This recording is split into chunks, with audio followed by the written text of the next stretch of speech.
মর্যাদায় ভূষিত করেছেন, বলেন সুবহানাল্লাহ। ওয়ালাকাদ কাররামনা বনি আদম, আমি বনি আদমকে সব থেকে সম্মান এবং মর্যাদায় ভূষিত করেছি। সুবহানাল্লাহ। এত সম্মান দিল কেন দিল? আল্লাহর নাফরমানি করার জন্য? আল্লাহর হারাম খাওয়ার জন্য? হারাম কি আল্লাহর না শয়তানের? অনেকে বলে আল্লাহ যা করছেন আল্লাহই করেন, খেলার রেজাল্ট ওইটা তো আল্লাহই করছেন, এটা আল্লাহ করছেন না। কিছু সৃষ্টি আল্লাহ আর কিছু সৃষ্টি শয়তান। বলেন আল্লাহর সৃষ্টি যখন ছিল, যখন আদম আলাইহিস সালাম ছিলেন, পৃথিবীতে কোনো পাপ ছিল না। যখন মানুষ তার মন মস্তিষ্ক বশত শয়তান তাকে ওয়াসওয়াসা দিল, তখন শয়তানের ওয়াসওয়াসায় পড়ে সে কি করলো? নিজের মনটাকে সে শয়তানের দিকে ধাবিত করলো, আর শয়তান তাকে বুদ্ধি দিল, এটা কর, এটা কর, এটা কর। এগুলো একদম আল্লাহ তাআলার বুদ্ধি না, এগুলা কার বুদ্ধি? এই যে সারা রাত জায়গা থেকে খেলাধুলা দেখেন, খেলা দেখেন, অসুবিধা নেই। খেলা দেখতে গিয়ে যে অপচয় করে, খেলা দেখতে গিয়ে যে উন্মাদনা, ইসলামের জন্য তো আপনার উন্মাদনা দেখি না। ইসলামের জন্য উন্মাদনা আছে? যদি বলি একটা মিছিল করব, কেউ আসবে?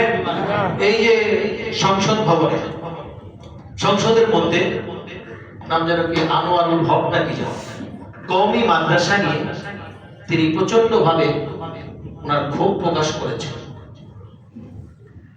দেখেন বাংলাদেশের মধ্যে আপনারা যে যেভাবে দেখেন, কওমি মাদ্রাসা যদি এখানে না থাকতো তাহলে বাংলাদেশে ইসলামকে টিকিয়ে রাখার ব্যবস্থাই থাকতো না। আপনি আপনার এলাকাটা একটু ঘুরে দেখেন না, ব্যাঙের ছাতার মতো আপনি বলতে পারেন অনেক আছে, মক্তবে পড়ায়, 3 বছর পড়ায়, 5 বছর পড়ায়।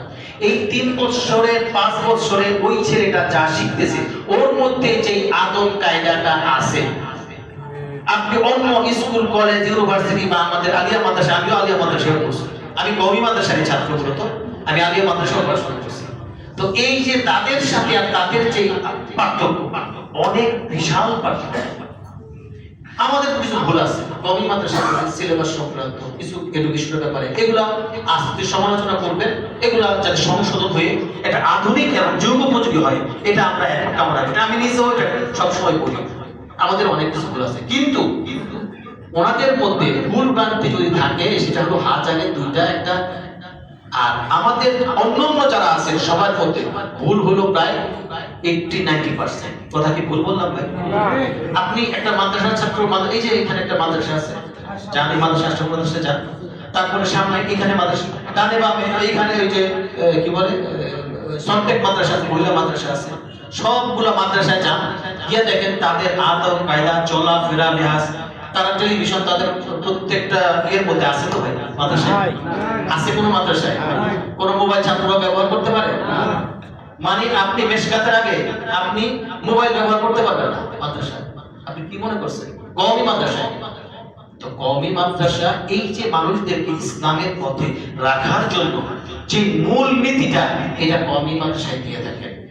এজন্য কওমি মাদ্রাসাকে যারা বিলুপ্তি চায়, যারা তাদের ধ্বংস চায়, যারা এটাকে নিয়ে তাদের হিংসা অহংকারে মেতে উঠেছে, তারা মূলত ইসলামকে মিটিয়ে দিতে চায়। ঠিক কিনা ভাই?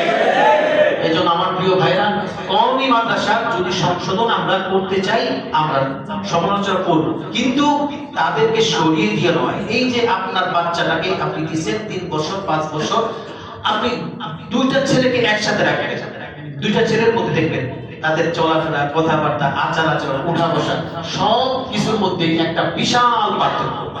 তো এই যে একটা মানুষ, আমি বাবা মা হই, আমার সন্তান যদি কওমি মাদ্রাসায় 5 বছরের জন্য, তারপর সেই স্কুলে কলেজে ইউনিভার্সিটি ডাক্তার করে সব কোনো আপত্তি নেই, কিন্তু ওর মধ্যে একটা জিনিস তৈরি হবে, সেটা হলো আদব। বলেন কি? আদব। মানুষের প্রতি ভালোবাসা, শ্রদ্ধা, সম্মান, মর্যাদা, এগুলো তারা ছোট্ট কাল থেকে শিখে। বলে সুবহানাল্লাহ। আল্লাহ তাআলা আমাদের কওমি মাদ্রাসাগুলো হেফাজত করুন। যারা এর বিপরীতে বিদ্বেষী আচরণ করে, আল্লাহ তাআলা তাদেরকে সঠিক বুঝ পেয়ে এবং তারা যেন আমাদেরকে উত্তম পরামর্শ দিয়ে পাশে থাকতে পারি, আল্লাহ তাআলা সকলকে তৌফিক দান করুন। আমিন।